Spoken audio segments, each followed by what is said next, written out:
The line. So Crown Prince Mohammed bin Salman had this idea. Instead of building a normal city, they decided to build a giant mirror stretching across the desert. We're talking 170 kilometers long and 500 meters high. That's like taking the Empire State Building, laying it sideways, and making it stretch from New York to Philadelphia. They planned to cram 9 million people into this thing. The pitch sounded insane, but also kind of cool. No cars, AI controlling the temperature, everything you need within a 5-minute walk. Called it the future of civilization, with a budget of $500 billion. Fast forward to 2024. Know how much they actually built?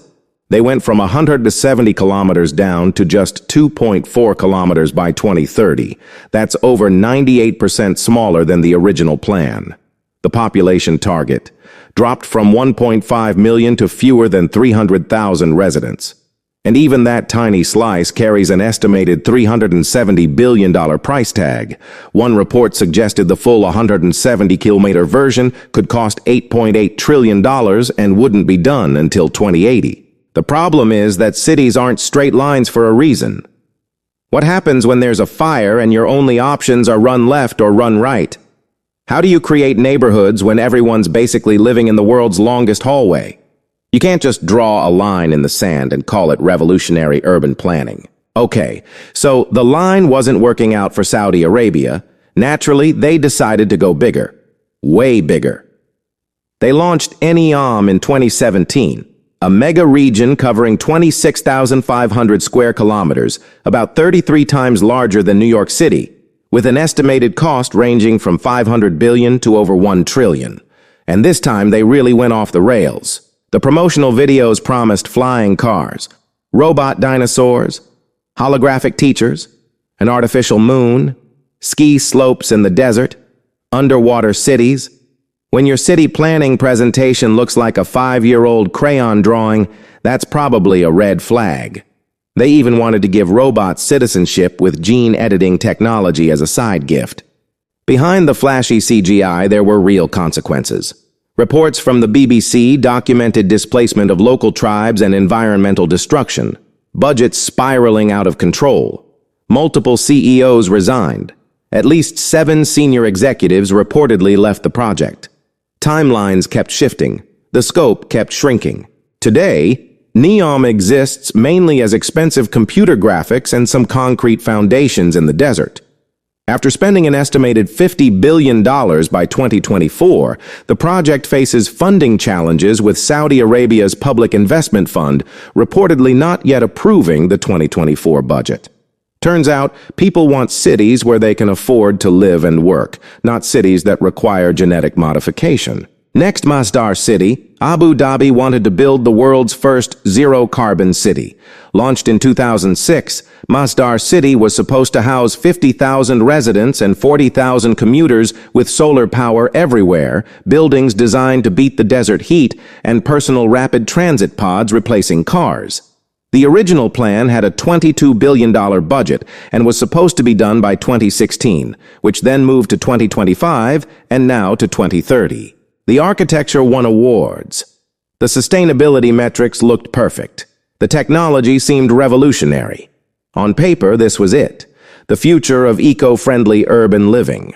But reality hit differently. Those personal transit pods, they broke down constantly.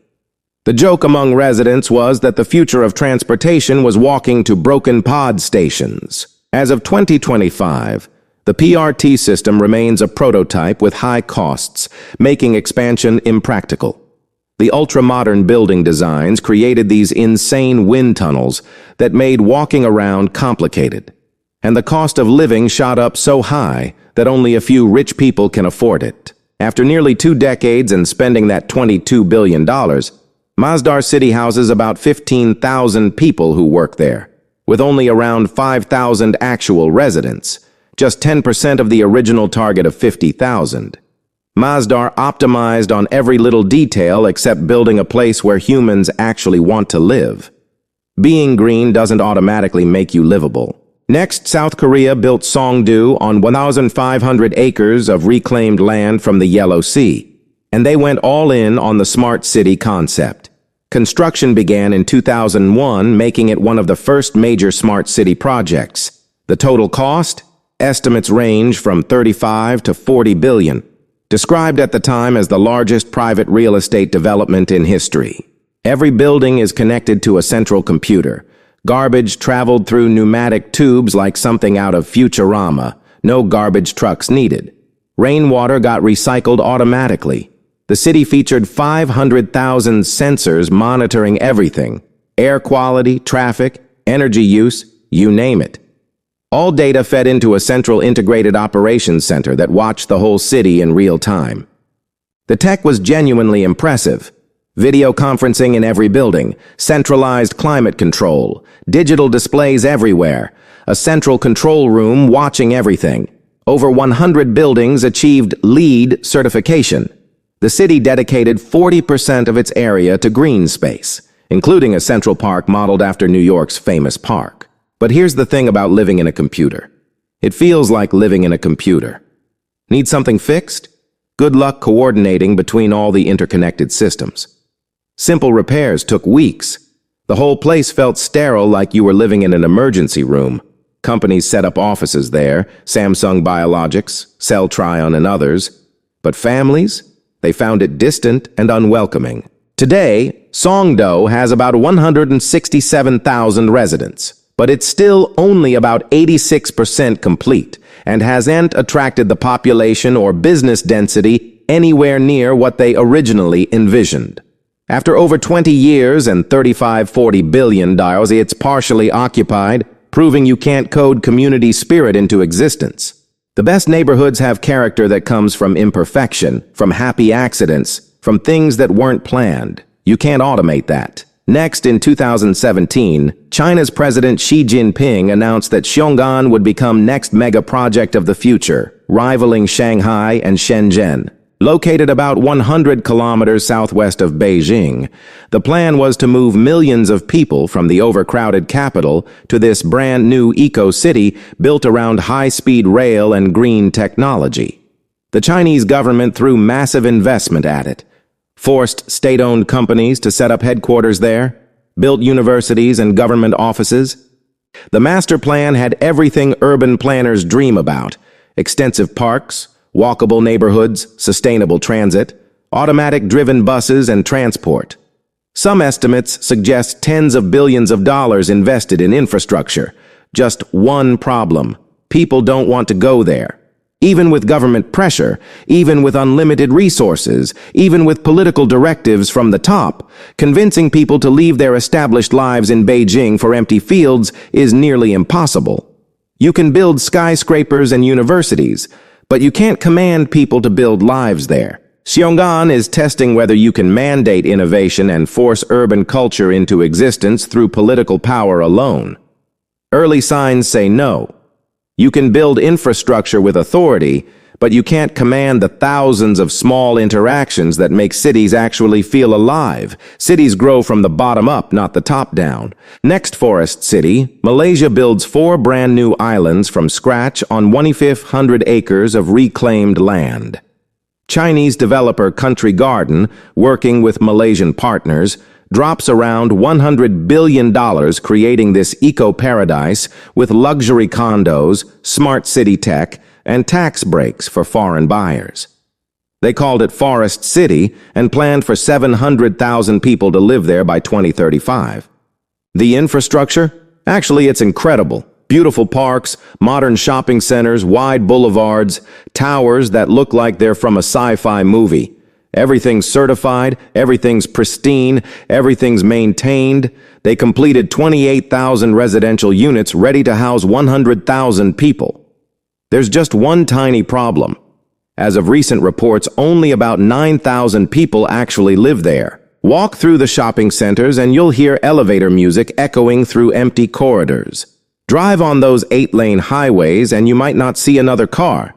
Those perfectly manicured parks? They're basically haunted by landscapers. They built it for Chinese investors, not people.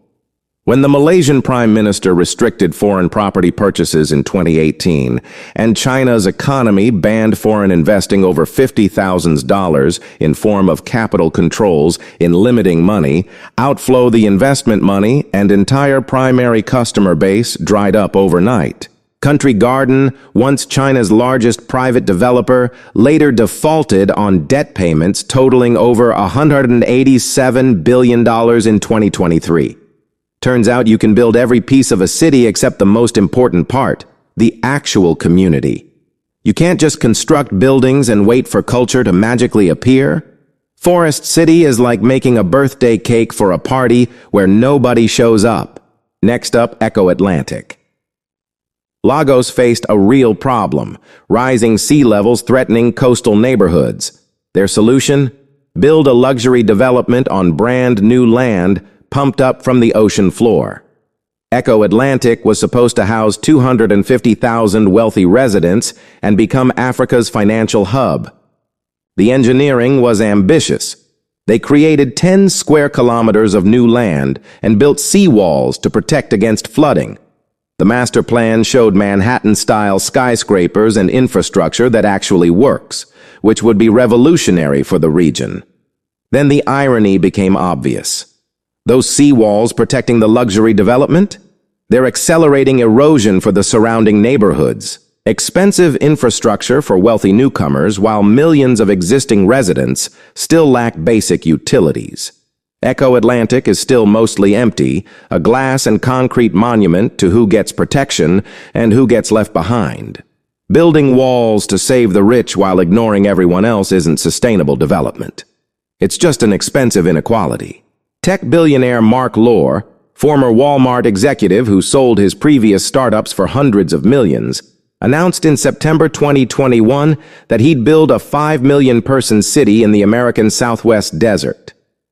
Telosa, from the Greek word telos, meaning highest purpose, would have renewable energy, economic equality through a shared land ownership model, and perfect 15-minute neighborhoods where you could walk to everything. The renderings looked incredible. Sustainable skyscrapers designed by the renowned Bjarke Ingels Group, amazing public transport, green spaces, affordable housing mixed with luxury, a central tower called Equitism. The plan called for 150,000 acres in Nevada, Utah, Arizona, or similar desert locations. Lore said he'd personally help secure $400 billion in funding. Yes, $400 billion. With the first phase for 50,000 residents costing $25 billion alone. First residents supposedly moving in by 2030. But wait, building a massive water-dependent city in the desert during climate change? The Southwest is facing historic water shortages. Promising economic equality while needing billionaire funding to exist? Planning for 5 million people when most planned American cities struggle to attract 5,000. The location hasn't even been finalized years after the announcement. Telosa represents Silicon Valley thinking applied to cities. Throw enough money and technology at a problem, and it'll solve itself. But cities aren't startups. You can't iterate and pivot on human settlements. Real cities take generations to develop, adapting to actual conditions and genuine human needs, not quarterly projections and promotional videos. As of now, the project remains largely in the planning and land scouting phase, with renderings and marketing but little concrete progress toward actual construction.